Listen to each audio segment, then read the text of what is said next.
মুআজ্জাজ মুকাররম, কেমন আছেন আপনারা? আলহামদুলিল্লাহ। ভালো আছেন? আপনি কেমন আছেন? আলহামদুলিল্লাহ, আমিও আপনাদের দোয়ার বরকতে ভালো আছি। যখন 10 বাজে, 12টা 10 তখন বের হই।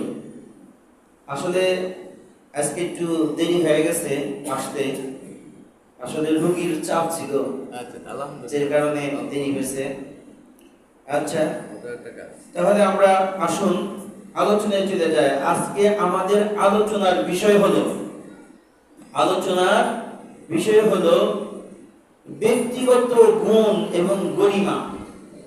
এই ব্যক্তিগত গুণের ক্ষেত্রে আল্লাহ রাব্বুল আলামিন কি বলেছেন?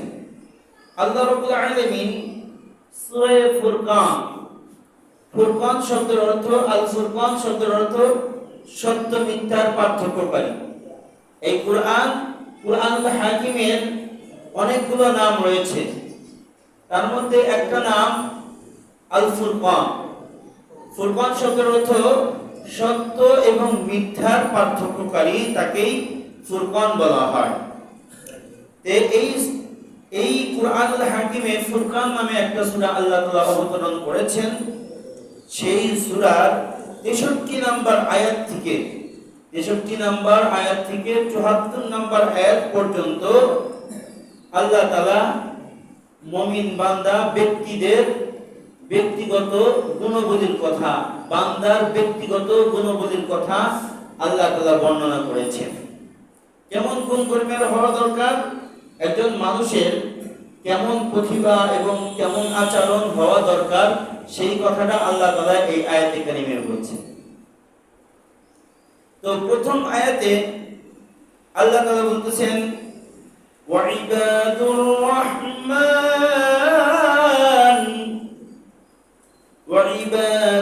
রাহমানিল্লাযীনা ইয়ামশুন আলাল আরদি হাওনা ওয়া ইযা খাতাবাহুমুল জাহিলুন ক্বালু সালামা।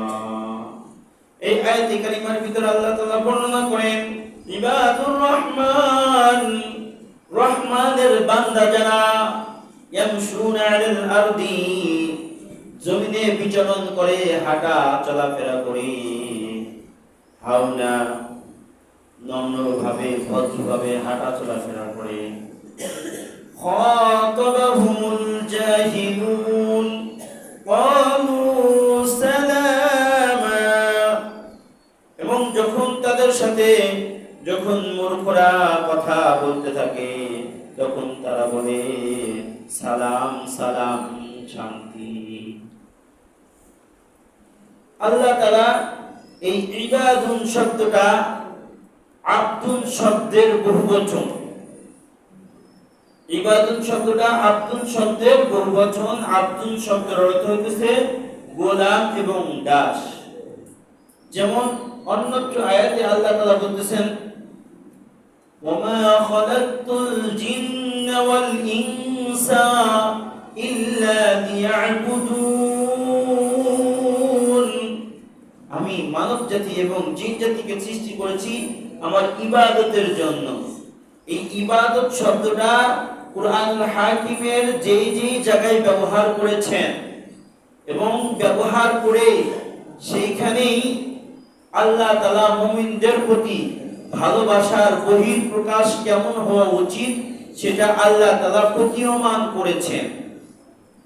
এই জন্য এখানে ইবাদুর রহমান মানে আল্লাহ তাআলা যে রহমান রহিম, সেই রহমান রহিমের বান্দা যারা, ইবাদুর রহমান মানে রহমানুর রহিম আল্লাহ তাআলার বান্দা যারা, তারা কি তারা কি করে, ইয়ামশুনা, চলাফেরা করে, হাঁটা চলাফেরা করে। ইয়ামশুন মাশা ইয়ামশি, এটা হচ্ছে পায়ে জল হাঁটা বা বিচরণ করা। তারা যখন আলাল আরদি ইয়ামশুনা আলাল আরদি, তারা যখন জমিনে হাঁটে, হাওনা, নম্রভাবে। কিভাবে হাঁটে? নম্রভাবে হাঁটে। মুসলমান ইমানদার বান্দা আমরা সকলেই লক্ষ্য করি যে একজন মাস্তান তার হাঁটার ধরন একরকম। একজন টোকাইয়ের হাঁটার ধরন একরকম। একজন নেতা, তার হাঁটার ধরন আরেক রকম। একজন এমপি, মন্ত্রী, প্রেসিডেন্ট, এক একজনের হাঁটার ধরন একরকম। কিন্তু ইবাদুর রহমান ইয়ামশুনা আলাল আরদি হাওনা, ইয়ামশুনা আলাল আরদি হাওনা। আল্লাহ তাআলা বলেন যে আমার বান্দা যারা, তারা নম্রভাবে জমিনে হাঁটবে, জমিন যেন জানতে না পারে। অহংকার বশত যে অহংকার করে, অহংকারের দাপটে এমন ভাবে জমিনে চলাফেরা করে, মনে হয় তার হাঁটার কারণে জমিন ডাইডাই বাজাবে। এটা মুমিনের একটা গুণ হবে যে আল্লাহ তাআলার বান্দা, মুমিন বান্দা, তার আচরণটা হবে নরম, মার্জিত আচরণ। আমরা সকলেই যদি মার্কেটে যাই বলি, ভাই বেশি চক্কর বক্কর কালার না দিয়া মার্জিত কালার দেও, কারণ মার্জিত কালারটা সবাই পছন্দ করে। এই মার্জিত আচরণওয়ালা লোক আল্লাহ তাআলা পছন্দ করে, যার আচরণটা মার্জিত, উগ্র নয়, ওই উগ্রবাদীদের মতো আচরণ নয়। একজন মুমিনের আচরণ হবে নম্র ভদ্র। আবার এইখানে নম্র ভদ্র, এইখানে আইসা একদম ধীরে ধীরে যে হাঁটা, সেটাও হাঁটার কথা চলবে না, সেটাও হাঁটার নিষেধ রয়েছে হাদিসের ভিতরে। যেমন হযরত ওমর ফারুক রাদিয়াল্লাহু তাআলা আনহু, খলিফা হযরত ওমর ফারুক রাদিয়াল্লাহু তাআলা আনহু একজন যুবককে দেখলেন, সেই যুবক হাঁটে যাচ্ছে। ওমর ফারুক জিজ্ঞেস করলো যে, এই যুবক তুমি কি অসুস্থ? বলতেছে না। তখন ওমর ফারুক আজম রাদিয়াল্লাহু তাআলা আনহু চাবুক বাহির করলেন, বাহির করে বললেন, যাও সুন্দরভাবে হেঁটে চলে যাও, রোগার মতো হাঁটা যাবে না। যদি অসুস্থ হন তাহলে সেই হাঁটা ঠিক আছে, আর যদি অসুস্থ না হন এমন ভাবে হাঁটা যাবে না যে আপনি পড়ে যাবেন। অসুস্থ এরকম না বোঝায়, মিডিয়াম কোয়ালিটিতে সুন্দর করে পা ফেলতে হবে, পাটা ফেলতে হবে হিসাব নিকাশ করে। আর তারাই হইতেছে ইবাদুর রহমান। এটা হইতেছে বান্দার প্রথম একটা গুণ। 12টা গুণের কথা আল্লাহ তাআলা এই আয়াতে কারিমাগুলোতে বলেছেন। তার মধ্যে 1 নাম্বার গুণ হলো সে শান্ত শিষ্টভাবে মার্জিত ব্যবহার, মার্জিত আচরণের অধিকারী হবে, সুন্দর সাফল্যভাবে জমিনে হেঁটে যাবে, অহংকার বশত হেঁটে যাবে না। 2 নম্বর গুণের কথা আল্লাহ তাআলা বলতেছেন, والذين يبيتون لربهم سجدا وقياما। মুমিন বান্দা ইবাদুর রহমান, আল্লাহ তাআলা রহমানুর রহিম, তার যে বান্দা, এই বান্দার দ্বিতীয় গুণ হলো সে والذين يبيتون لربهم, তার রবের জন্য রাত্রিটা অতিবাহিত করবে। কেমন অবস্থায় করবে? লিরাব্বিহিম, রবের জন্য সুজদা ওয়া কিয়ামা, সিজদা এবং কিয়াম অবস্থায় আল্লাহ তাআলার কুদরতি চরণে সিজদার জন্য নামাজে দাঁড়াবে এবং সিজদা দিবে, দিয়ে আল্লাহ তাআলার সেই প্রেমে মগ্ন থেকে, আল্লাহ তাআলার প্রেমের সাগরে ঝাঁপ দিয়ে তাহাজ্জুদের লাইনে দাঁড়িয়ে ইবাদত বন্দেগীর মাধ্যমে রাজ্যের তৃতীয় অংশ তথা শেষ রাতকে অতিবাহিত করবে। এটা হচ্ছে ইবাদুর রহমান বান্দার দ্বিতীয় গুণ। তাহলে ইবাদুর রহমান বান্দার দ্বিতীয় গুণ কি শুনলেন? যে সেই বান্দা, সেই যুবক রাজ্যের তৃতীয় অংশে তথা শেষ রাজ্যে আল্লাহ তাআলার সামনে দণ্ডায়মান হয়ে তার কুদরতি চরণে সিজদা দিয়ে আল্লাহ তাআলার সাথে প্রেমের সাগরে ঝাঁপ দিয়ে আল্লাহ তাআলার সঙ্গে কথোপকথন করবেন। এর মাধ্যমে রাত্রি অতিবাহিত করবেন। তৃতীয় নম্বর গুণ, তারা এইভাবে রাত্রি অতিবাহিত করতে করতে আল্লাহ তাআলার কাছে কি চাবেন? তৃতীয় নম্বর গুণ হলো والذين يقولون ربنا اصرف عنا عذاب جهنم إن عذابها كان غراما والذين يقولون ربنا اصرف عنا عذاب جهنم। আর সেই ইবাদুর রহমানের যে বান্দা, আল্লাহ ইবাদুর রহমানের বান্দার তৃতীয় নম্বর গুণ হলো ইয়াকুলুনা রব্বানা আসরিফ আন্না আযাব জাহান্নাম, আয় আল্লাহ তুমি আমাদেরকে জাহান্নামের আযাব থেকে, জাহান্নামের শাস্তি থেকে হেফাজত করো, আমাদেরকে জাহান্নামের আগুন থেকে হেফাজত করো, জাহান্নাম আমাদের থেকে দূরে হটায় দাও, দূরে হটায় দাও। কেননা এর শাস্তি ইন্না আযাবাহা কানা গরামা, এর শাস্তি তো নিশ্চিত ধ্বংস। এই শাস্তি যারা পাবে, যারা এই শাস্তির আওতায় পড়ে যাবে, তাদের দুনিয়া আখিরাত সব বরবাদ। এই জন্যই ধ্বংসের কথা, কানা গরামা, ধ্বংসের কথা বলেছেন। তাহলে ইবাদুর রহমান বান্দার তৃতীয় গুণ। চতুর্থ নম্বর গুণ, ইন্নাহা সাআত মুস্তাকাররান ওয়া মাকামা, ইন্নাহা সাআত মুস্তাকাররান ওয়া মাকামা। চতুর্থ নম্বর গুণ হবে নিশ্চয় ইবাদুর রহমান বান্দার তৃতীয় গুণ হবে তাদের আবাসস্থল হিসাবে কতই না উত্তম জায়গা হবে, এবং মুস্তাকার ওয়া মাকামা, এবং নিশ্চয় যারা অবস্থান স্থল হিসাবে তা কতই নিকৃষ্ট জায়গা হবে।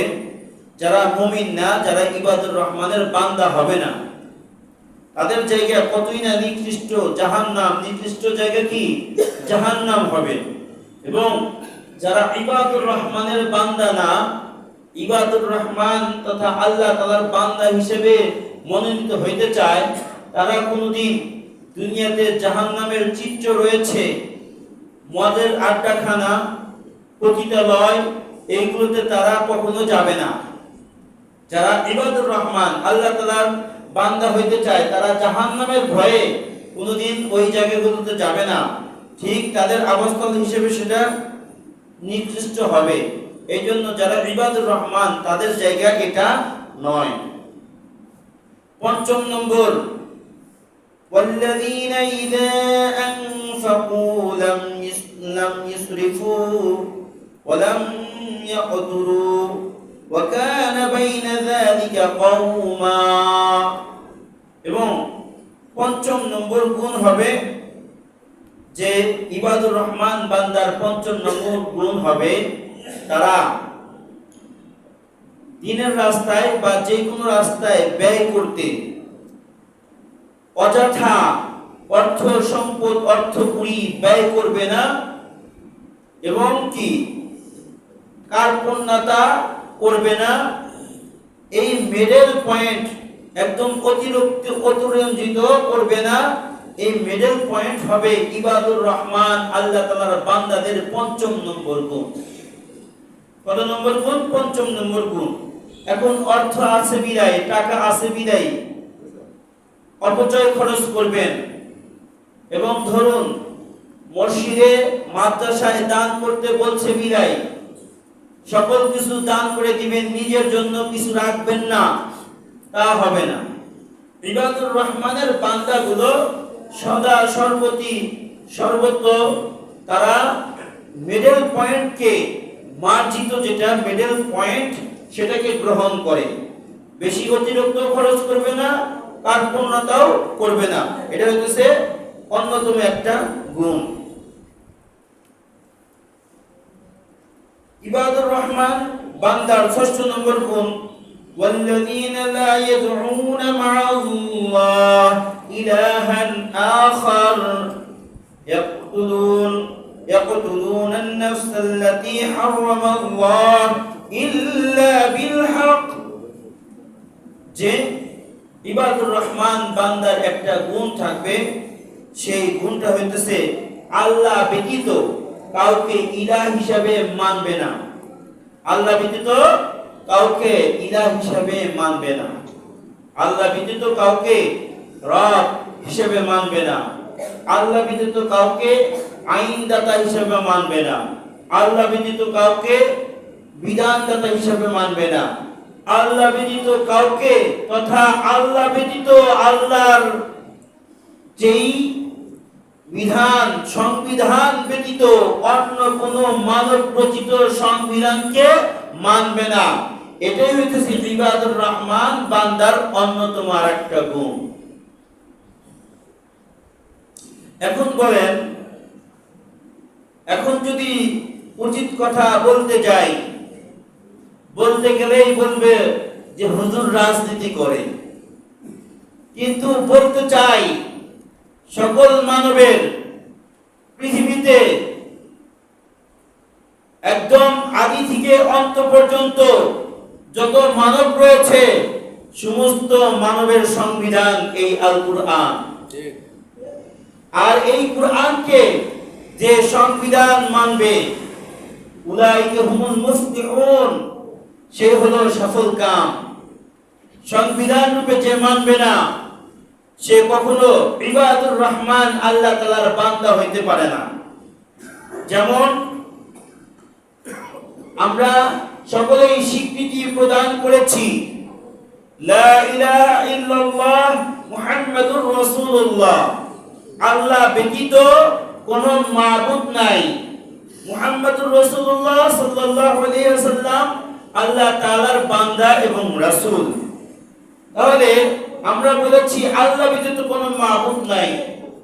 আসমান, জমিন, চন্দ্র, সূর্য, গ্রহ, নক্ষত্র, বৃক্ষলতা, তরুলতা, পাত পাখালি, নদীর বুকে চিরল চিরল ঢেউ, আসমানের মেঘমালা, এগুলো চলে কার হুকুমে? আমার আপনার ভিতর হৃৎপিণ্ডের যে পাম্পিং হয়, চোখের যে পলক নড়াচড়া করে, এটা কার হুকুমে চলে? আল্লাহর হুকুমে। এই আমরাই তো রূহুর জগতে আল্লাহ তাআলার কাছে বলেছিলাম, আল্লাহ যখন বলেছিল আলাস্তু বিরাব্বিকুম, আমি কি তোমাদের রব নয়, তখন কিন্তু আমরাই বলেছিলাম ক্বালু বালা, হ্যাঁ আপনি আমাদের রব। কে বলেছিল? আমরা বলেছিলাম না? তাহলে আমরা বলেছিলাম না? তাহলে জমিনে আসার পর কেন আমাকে আপনাকে সংবিধান রূপে আল্লাহ তাআলা কুরআনুল হাকিমকে দিলেন? কেন কুরআনুল হাকিম ব্যতীত মানব রচিত সংবিধান নিয়ে আমাদের এত পারাপারি বাড়াবাড়ি? তাহলে বুঝতে হবে সেই ব্যক্তি মুমিন নয়, সেই ব্যক্তি ইবাদুর রহমান আল্লাহ তাআলার বান্দা নয়। ও মুসলমান ঠিক, কিন্তু মুসলমান ঠিক আছে, কিন্তু নাম কষ্টে মুসলমান। যেমন কবি সেটা বলেছেন, সুরতে বুঝি না তোমাগার জমতো নিহি হে, সুরতে সিরতে মানুষ, কিন্তু আচার আচরণে আখলাক চরিত্রে একটা বানরের চাইতেও অধম। মানুষ ঠিক আছে, মুসলমান ঠিক আছে, নাম কাওয়াজতে কুরবানি করে গোশত খাওয়ায় না মুসলমান, নাম কাওয়াজতে যাকাত প্রদান করে সেটা ত্রাস করার মাধ্যমে সে যাকাতদাতা হিসেবে মুসলমান, কিন্তু আসলে ইব্রাহিম খলিলুল্লাহর মতো, মুহাম্মদুর রাসূলুল্লাহর মতো এবং সাহাবা আজমাইনের মতো মুসলমান সে না। এজন্যই আল্লাহ ব্যতীত ওয়াল্লাযীনা লা ইয়াদউনা মা'আল্লাহ ইলাহান আখার, আল্লাহ ব্যতীত অন্য কাউকে ইলাহ হিসেবে মানা যাবে না। কুরআনুল হাকিম সংবিধান ছাড়া যদি অন্য কোনো মানব রচিত সংবিধানকে মানে, তাহলে সে মুসলমান থাকবে না। এই জন্য আল্লাহ তাআলা কুরআনুল হাকিমের ভিতর বর্ণনা করতেছেন, ইয়া আইয়ুহাল্লাযীনা আমানু, ইয়া আইয়ুহাল্লাযীনা আমানু, ওহে ঈমানদার বান্দা বান্দীগণ, ওহে ঈমানদার বান্দা বান্দীগণ, ওয়ালা তামুতুন্না ইল্লা ওয়া আনতুম মুসলিমুন, খবরদার মুসলমান না হয়ে কেউ মরবা না। আমি আপনি তো মুসলমান, কেন মুসলমান না হয়ে মরবার কথা বললো কেন? এই যে এই জায়গায় পেস্টে খাইছে, والذين لا يدعون مع الله إلها آخر, আল্লাহ ব্যতীত যখন অন্যের সংবিধানকে মানতে যায় তখন তো আল্লাহ ছাড়া অনেক কার্যক্রম করে ফেলে। আল্লাহ বলছে কোরআনের ভিতর যে হুয়া সাম্মাকুমুল মুসলিমিন, জাতির পিতা ইব্রাহিম আলাইহিস সালাম, আর এইখানে জাতির পিতা বানাইতেছি 3.5 হাত বডিওয়ালা মানুষ, পাক পবিত্র বোঝে না, তাকে বানাইতেছি জাতির পিতা। এখনো ভিডিও ফুটেজ ঘাটলে দেখা যায় তার কাপড়টা গিরার নিচে চলে আসে। এই তাকেই জাতির পিতা বানাইতেছি। ইসলাম সম্বন্ধে কাণ্ডজ্ঞান নাই। ইসলাম সম্বন্ধে কাণ্ডজ্ঞান কেমন ছিল? ওদিকে এফডিসির আবিষ্কার, অশ্লীলতা সিনেমার আবিষ্কার এফডিসি সে নির্মাণ করেছে, আবার ওদিকে বাইতুল মুকাররম সে নির্মাণ করেছে। একজন মুসলমানের রুচি দুই ধরনের হইতে পারে না। সে মসজিদের মেম্বারে এসে বয়ান দিতেছে, এরকম ইমামকে আপনারা রাখবেন যে মসজিদের মেম্বারে এসে বয়ান দিল আর ওদিকে যাত্রার প্যান্ডেলে যায় নাচ গান করলো, এরকম ইমাম রাখবেন আপনারা? রাখবেন না। তাহলে এরকম ইমাম যদি সাধারণ মানুষ হিসেবে না রাখেন তাহলে আল্লাহ তাআলা কেমনে গ্রহণ করবে তার বান্দা হিসেবে? এই জন্য মুআজ্জাজ মুকাররম আমরা সকল কিছুকে লক্ষ্য রাখবো। আজকে 5 নাম্বার পর্যন্ত 6 নাম্বার পর্যন্ত আলোচনা করলাম। ইনশাআল্লাহ আগামী জুমাতে আরো আলোচনা করব। তার আগে আমরা আলোচনাগুলো আরেকটু রিপিট করি। তাহলে ইবাদুর রহমান বান্দা সে জমিনে হাঁটবে। 1 নাম্বার, ইবাদুর রহমান বান্দার গুণ হবে সে জমিনে হাঁটবে মার্জিত ভাবে, মার্জিত আচরণের অধিকারী হবে। 2 নাম্বার, তার রাত্রিটা অতিবাহিত হবে আল্লাহ তাআলার সামনে রাতের দ্বিতীয় অংশ তাহাজ্জুদের নামাজে দাঁড়িয়ে এবং সিজদারত অবস্থায় আল্লাহ তাআলার প্রেম ভালোবাসার মাধ্যমে রাত্রি যাপন হবে এবং দিনের বেলা আল্লাহ তাআলার অনুগত্য স্বীকারোক্তি সে দিবে। 3 নম্বর হইতেছে ইবাদুর রহমান বান্দা সিজদায় যায় আল্লাহ তাআলার কাছে কান্নাকাটি করে যে আল্লাহ তুমি আমাদেরকে জাহান্নামের আগুন থেকে বাঁচাও, জাহান্নামকে পিছে হটাইয়া দাও। 4 নম্বর যে ইবাদুর রহমান বান্দা তার অশ্লীলতা পূর্ণ আবাসস্থল হবে না এবং জাহান্নামের মতো নিকৃষ্টতম আবাসস্থান সে কামনা করবে না। কামনা যদি করে তাহলে সে গান বাজনা নিয়ে থাকবে। এবং 5 নম্বর ইবাদুর রহমান আল্লাহ তাআলার বান্দা সে অপচয় খরচ করবে না এবং কার্পণ্যতাও করবে না। যতটুকু খরচ করলে আল্লাহ খুশি ততটুকু খরচ করবে। এবং 6 নম্বর যে আল্লাহ ব্যতীত অন্য কাউকে ইলাহ হিসেবে মানবে না। আল্লাহ তাআলার আইন বিধান ছাড়া অন্য কারো আইন বিধান, মানব রচিত আইন বিধান সে মানবে না। তাহলে আমরা এখন বুঝে নিই কে কি করি না করি, এটা আমাদের অবশ্যই আল্লাহ তাআলা বিবেক দিয়েছেন, এই বিবেকে বুঝতে হবে। এই জন্যই আগামী দিনের বাংলাদেশ ইসলামী বাংলাদেশ চাই, আগামী দিনের বাংলাদেশ কোরআনের বাংলাদেশ চাই। এটা চান কি চান না? সকলে আল্লাহ তাআলা আমাকে আপনাকে সকলকে কবুল করুক, আমিন। ওয়া আখিরু দাওয়ানা আলহামদুলিল্লাহি রাব্বিল আলামিন। যারা সুন্নাত পড়েন না 4 রাকাত করে কবুল জুমা পড়ে নিন।